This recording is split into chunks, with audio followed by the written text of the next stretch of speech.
For the French, the Louvre is more than just a museum. What was once a royal palace became a public treasure house that France prides itself for. It represents the country's history and sits at the center of French culture and identity. That's why it was supposed to be untouchable. The cultural and historical value of the Louvre turned it into an impregnable fortress, guarded by scanners, cameras, and a small army of staff. It was believed to be the most secure place for any priceless piece of art. Yet, on the quiet Sunday morning of October 19th, that illusion came crashing down. In a heist that lasted only 7 minutes, a crew slipped in through the second-floor window of the gallery. d'Apollon, like a scene from Ocean's 11, and emptied 2 cases of crown jewels. By noon, streets were shut off. The French public was in shambles, and every screen in Paris carried the same headline. International manhunt underway this morning after thieves took priceless jewels from the Louvre Museum. This wasn't just a robbery.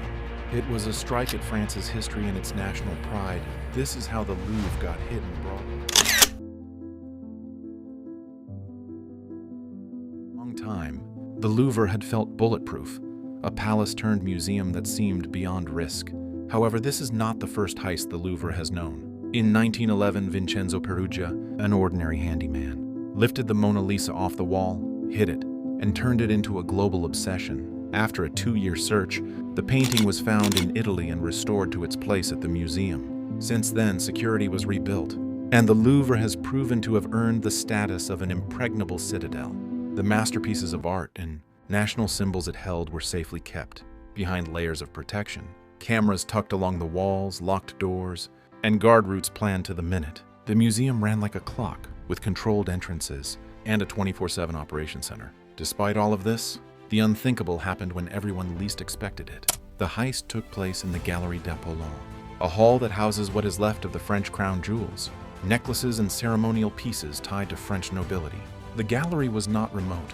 It is located in the inner circle of the museum, only 250 meters away from the Mona Lisa. In this zone, everything says safe. Crowds of tourists, thick glass panes, vibration sensors on the cases, motion alarms in the corners, and guards who study every move. The one place you'd swear no one would dare to rob. And that's exactly why the hit felt more like a heist movie than a real incident. But here's the twist.